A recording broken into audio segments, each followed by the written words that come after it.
هبه، احنا نعرف ليه كل انسان نقطه ضعف، اكو بعض الاشخاص يخافون من افلام الرعب. واكو بعض الاشخاص يخافون من الظلمه او الوحده. نعم. واكو بعض الاشخاص يخافون من بعض الحشرات، فانت من شنو تخاف؟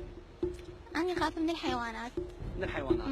طيب، سمعت الخبر اللي وصلنا بالاخير انه بعض الحيوانات المفترسه انهزمت من حدائق الزوراء، تدرين بهذا الخبر ولا لا؟ لا ما. هذا الخبر انقل لكم اياه، انه بعض الحيوانات المفترسه حفرت جوا القاع الدب والاسد ونمر، مجموعه من الحيوانات المفترسه حاليا هي انهزمت، فما اعرف يمكن ثلاث اسود تايهه، واعتقد غوريلا حسب الخبر اللي تناقلته وسائل الاعلام. فايش تتوقعين اذا فجاه وانت تمشين طلع لك اسد او غوريلا؟ يعني شنو؟ شو أسوي قابل؟ يمكن ما تتوقعين. المهم، ما تخافين من الظلمه ومن افلام الرعب؟ الظلمة لا، بس أفلام الرعب أخاف منها. تخافين منها. طيب، الحيوانات المفترسه هاي اذا فد يوم فد حيوان طلع لكم، يعني هاي اللي انهزمت من حدائق الزوراء، شو تتوقعين انت يكون ردة فعلك؟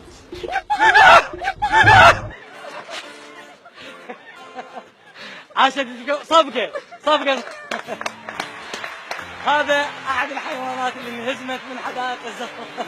هروب بعض الحيوانات من منتزه وحدائق الزوراء، يعني حديقة الحيوان يقولون اسد ودب وحيوانات مفترسه انهزمت ولحد الان ما لاقيها، شنو رايكم؟ يعني قله اهمال شنو؟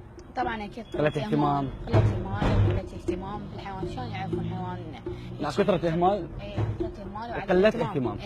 طيب، رأيك؟ عدم اهتمام الجهات المسؤولة بهذه الأمور، يعني هي أمر بسيط لربما بس ما مهتمين به ويؤدي إلى مشاكل كثيرة. شنو رأيك عن هروب بعض الحيوانات المفترسة من حدائق الزوراء؟ والله بس بسبب تسيب الجهات المسؤولة أو المعنية عن هذا الشيء، المفروض أنه لازم تتحكم بهذا الشيء لأن هذا الشيء خطر مجتمعنا. يعني ممكن انه فد يوم نسمع مثلا يعني حيوان مثلا اسد يعني يمشي بشوارع بغداد، تتوقعون الشيء يعني اذا هذا الخبر كان حقيقه، او تسمعون مثلا فالدب يمشي يجوز لربما يصير كل شيء بالبلد العظيم، كل شيء يصير كل شيء يصير، لذلك ماكو امان، يعني ما راح نتوقع بانه شنو هاي دقيقه. زين، ينشط الدوره الدمويه لو لا؟ شو تقول لك؟ قلبي راح. وين راح؟ نجيبه بتاكسي. يسوي سكر وضغط، بس ما يخالف يسوي، يعني ينبه الجهات المعنيه انه عن هذا الموضوع. تحياتي لكم، وان شاء الله المقلب يظل باذهانكم وبذاكرتكم وما تنسوا. ها؟ رشديش؟ حركيها شويه.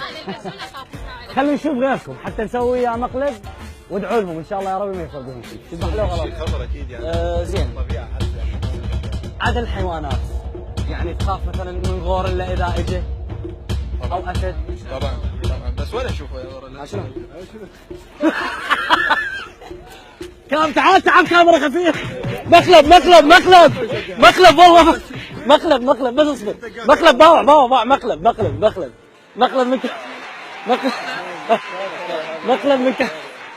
مقلب ويانا سمسم من ضمن كادر قناه ديوان الفضائيه، وانتم قدام الكاميرات كنتوا ويانا في مقلب، وتحياتي لكم. جيبوا لنا بطل مي شباب. مستمرين وياكم مشاهدينا حتى نشوف يا ضحيه راح نلتقي بيها.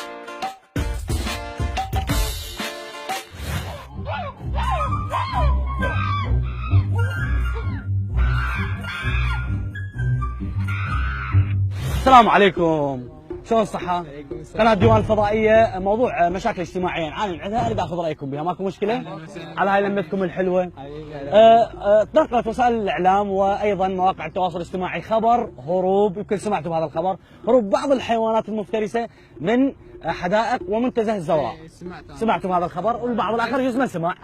طيب، شنو رايكم بهذا الموضوع؟ يعني نبدي من عندك. انا حسب ما سمعته على الفيس، وانا اخبار الفيس ما اصدق. يعني تتوقع فد يوم تمشي بشارع تلقى مثلا اسد او نمر او والله هنا اذا اسال هذه الاخبار بعد كل شيء اتوقع ما تخوف الوضع. ما يصير، يعني ويش واحد ما يامن على اهله مو والله؟ فعلا على اطفاله من يروح المدارس. هي صوت من يعني الحراسات مال الزوراء طبعا لازم شوي. لا هم شوف، انا سمعت بانه دب حافر من جوا، شلون هذا السياج حافر من جوا السياج وطالع. اي صح هذا. ولحد الان بعض الحيوانات المفترسه ما لقوها، فممكن ان تتوقع تلقاها بشارع، صح ولا غلط؟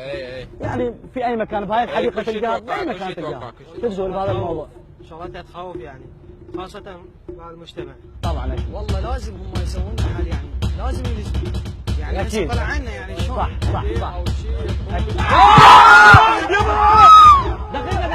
دقيقة مقلب بس مقلب ايش؟ كادر دقيقة كافي مقلب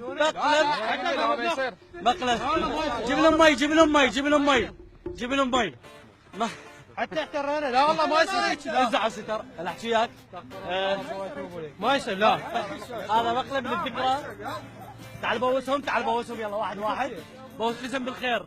اسمع احمد تحياتي لك احمد. اسم بالخير حسين. اي حسين يا على صحافة مرحلة أولى. تحياتي لك. انا يوسف.